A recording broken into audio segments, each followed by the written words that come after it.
Hi, in this week's health tip, we're going to be going through some very important information about the birth process and how that can have an influence on what we call your probiotic bacteria or your gut microbiome. So, when baby's inside mom, here's mom here, baby's inside the uterus like this, the baby's upside down, so there's a lot of important things about the process itself. So the big key that I would like to get across is that if at all possible, you need to avoid as much as you can to go for cesarean sections. It's caused a massive problem in the health of our babies, and there's just so many bad consequences of doing that. If you've already done it, you've already got a plan, whatever, that's okay. You know, I'll give you steps to help remediate things after you've done it, but I just want to give you the steps of why you really want to avoid doing that for a number of reasons. So typically, baby's inside mom like this. The environment inside the womb, for the most part, is pretty much sterile. So more people, I had the video last week talking about why the bacteria on the inside of our intestines is massively important for the health of our entire body. And that gets established right during the birth process. So there's two things that are important.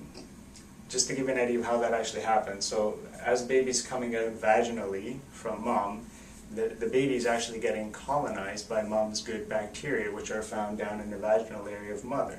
So the baby will getting colonized by lactobacillus, bifidobacteria, and all the other good bacteria. What happens is that bacteria starts to colonize the baby, goes into the baby's mouth, and it'll actually colonize the intestine of the baby. As the baby starts to grow, those bacteria will actually start to become the baby's microbiome. So the good probiotic bacteria in the baby depends that mom has a good probiotic bacteria species culture. So if mom has already taken antibiotics, that's already a bad step sort of thing, because her probiotic bacteria may have been altered before the baby was born. So it's important that mom herself tries to be as healthy as possible and avoid antibiotics at all costs. Obviously, I'm always saying, if it has to happen or if it has happened or whatever, we always got the steps to kind of help it after it's happened. But just so you know, you really want to avoid that as much as possible. As a mom, try not to never take them. So obviously getting chiropractic care and making yourself healthy as possible so you don't have to take antibiotics ever. But it's very important, because what happens is if the baby is born vaginally, the baby will get colonized by the proper probiotic bacteria and develop a very good microbiome, which will be massively important for the health of this baby and the baby's future.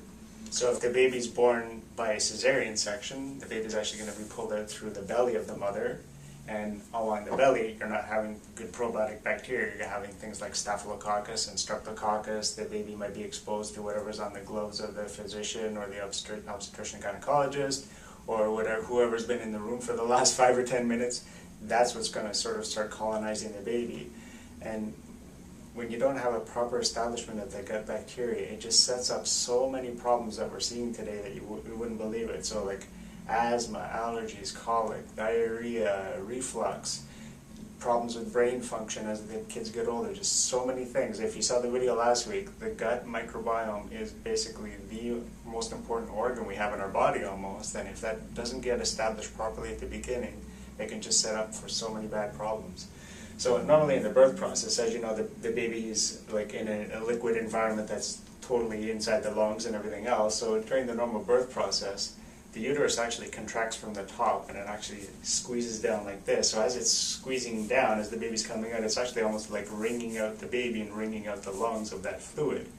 But if the baby kind of gets pulled out through the belly, when the abdomen and the uterus get cut, the muscle starts to contract pretty quickly. So the doctors really have to pull out the baby quite quickly. So they'll pull on the head, or they'll put a vacuum extractor on, or they might use forceps.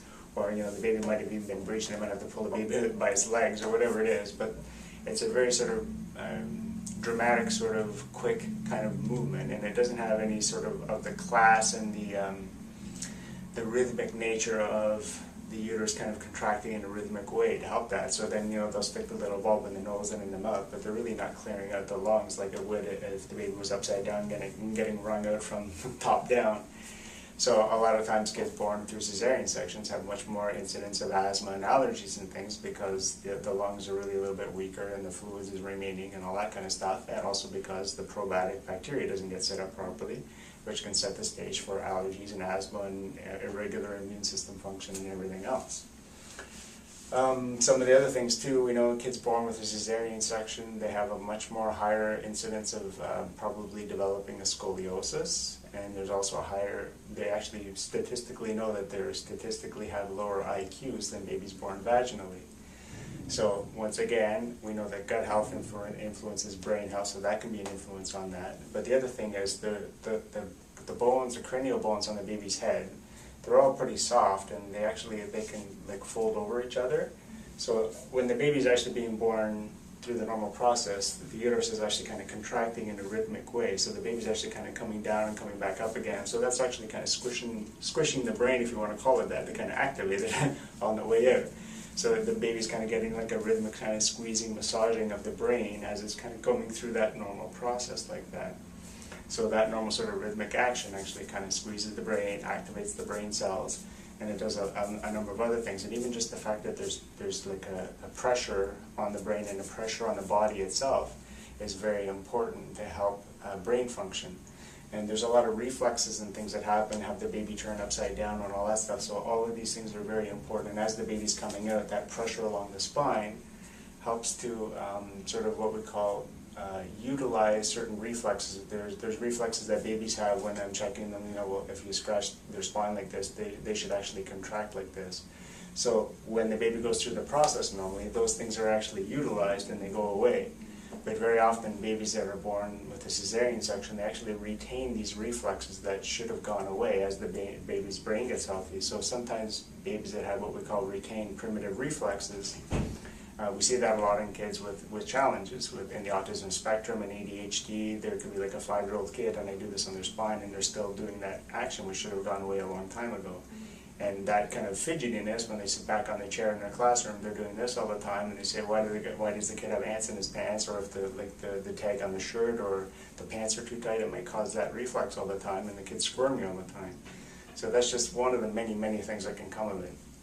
So once again, I'm not sort of, if you've already had a C-section and you didn't know about any of this stuff, you know, obviously don't beat yourself up about it. You never want to feel guilty about what you've done. You always do the best that you can at the time. But if you have done that, then just look into best ways to kind of reestablish the probiotic bacteria in the gut, and I may go over that in another video in the future. If you want more information, of course, you can always email the office and I can go through that with you. So that's your health tip for the week.